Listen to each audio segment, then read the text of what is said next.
comment je me définis? Oui, bah, qu'est-ce que je dis? Je dis artiste performeur. Après, je sais. J'ai l'impression que c'est pas ça, quoi. C'est pas vraiment le mot. Enfin, enfin, j'ai l'impression que je fais les choses avec enfin, forcément, oui, avec ma sensibilité. Et du coup, je me dis, peu importe le médium, quoi. Enfin, je sais pas, tout pourrait circuler avec des mots, des images, avec de la musique. Enfin, je sais pas. Moi, j'ai l'impression finalement que je fais les choses, enfin, que je tourne toujours autour de mêmes obsessions, quoi. Et que, ouais, et que finalement, peu importe, quoi.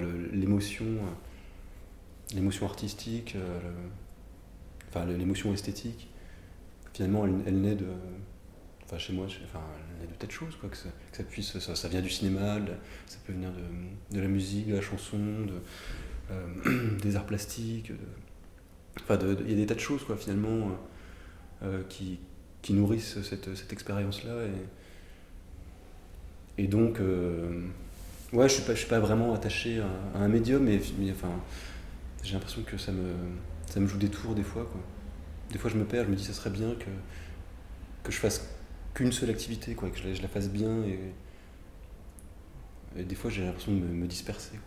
Donc, premier choc esthétique, c'était Arthur Rimbaud, que j'ai beaucoup après, que j'ai beaucoup réinvesti, quoi.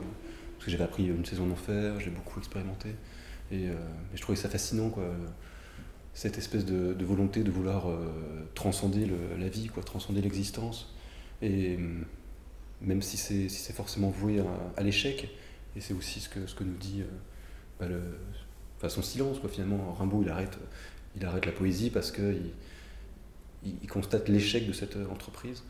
Et, enfin, moi, c'est ce qui me plaît finalement dans la démarche artistique, quelle qu'elle soit, et cette espèce voilà, de volonté un peu de transfigurer les choses, de poétiser le réel.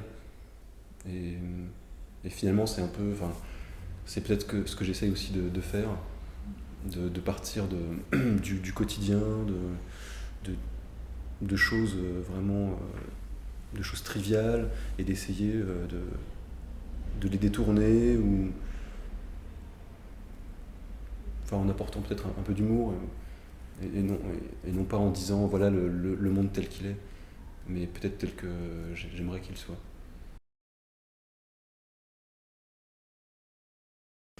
Ouais, ça c'est enfin, c'est une sélection de mes déclarations d'amour sur Facebook. Donc c'est juste une page qu'on peut liker. Et le protocole est celui-ci, c'est qu'à chaque like que je reçois, je fais un petit formulaire en disant voilà, telle personne m'aime. Et donc après, je scanne le formulaire, je le renvoie à la personne. Et puis des fois, j'écris un petit mot personnel euh, en guise de remerciement. Ça, c'est moi, c'est la petite phrase que j'écris en fait quand je donne le formulaire, quand je rends le formulaire. Puis je me dis, enfin voilà, on passe du temps à faire de l'administratif un peu de manière un peu stupide. Enfin, là, ça a du sens, quoi, de faire une collection de déclarations d'amour.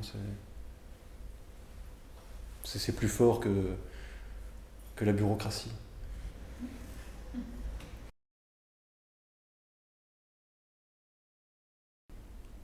Enfin, il y a quelque chose qui est très lié à la vie, et Sophie Calle, au départ, elle s'est jamais.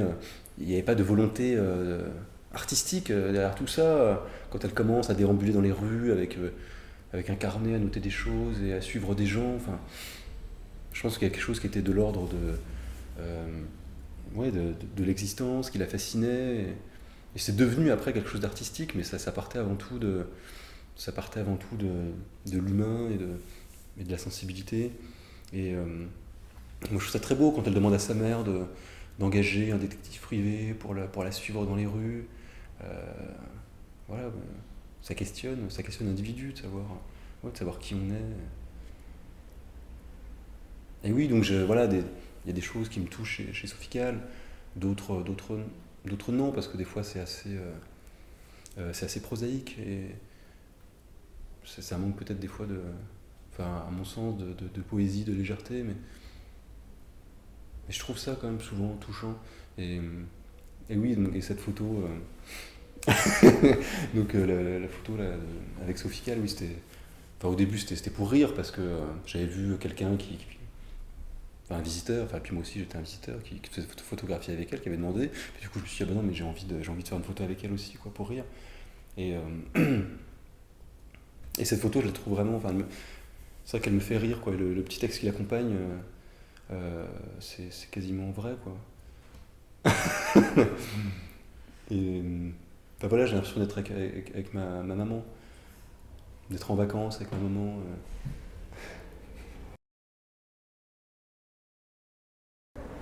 Bah, disons que c'était vraiment ce qui m'habitait en ce moment.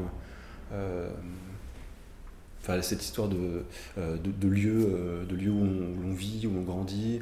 Moi, j'étais en plein déménagement aussi. Mes parents veulent vendre leur maison.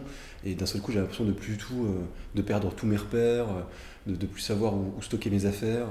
Enfin, ouais, enfin, ça me fait. Enfin, je comprends qu'ils vendent cette maison, mais moi, quelque part, ça m'affecte un peu, quoi.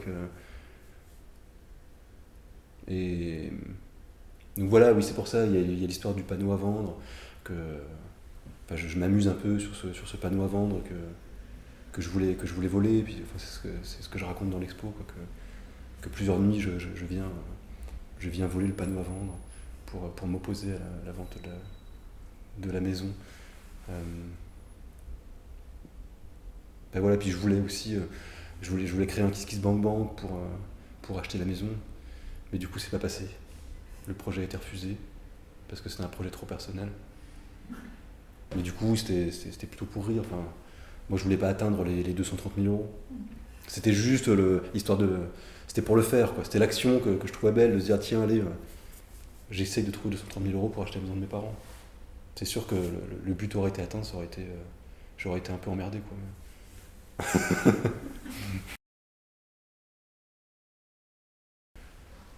Enfin, c'est lié aussi à la maison de mes parents, parce que c'est tous les objets que je stocke en fait chez mes parents et pour lesquels j'ai un peu bataillé contre mon père pour qu'on les garde, pour qu'on les jette pas. Enfin, ça fait des années que mon père balance des trucs un peu en cachette, les affaires de mon frère, dans mes affaires. Et c'est vrai que voilà, j'essaye à chaque fois de trouver des stratégies pour les cacher, ou pour les stocker dans des endroits un peu inaccessibles, dans des greniers ou dans la cave, cachés dans des boîtes hermétiques. Et là, je me suis dit, bon, bah, faut que je fasse du tri, quoi. Faut que j'en fasse quelque chose, mais je ne vois pas les jeter. Alors je me dis, bon, il faut que je les vende, mais alors ça pas du tout, ça n'a aucune valeur. Ça a aucune valeur marchande. Après, bon, c'est que sur le bon coin, tout se vend, et c'est assez drôle, ça qui me fait rire aussi, qu'on retrouve plein de choses sur le bon coin. Et, euh, et c'est aussi un site où on voit jamais de visage. Et quand on en voit, ça devient hyper comique. Et donc je me dis, c'est aussi faire ces annonces sur le bon coin avec ce protocole de poser avec l'objet, avec ce regard de chien battu, et puis toujours avec trois photos disponibles, comme ça, machin. Et bah, je trouvais ça assez, assez drôle, et puis complètement, enfin, un peu, enfin, beaucoup absurde. Je m'amuse un peu avec la réalité, quoi. Je tire certains traits, mais oui, c'est toujours basé sur des histoires vraies.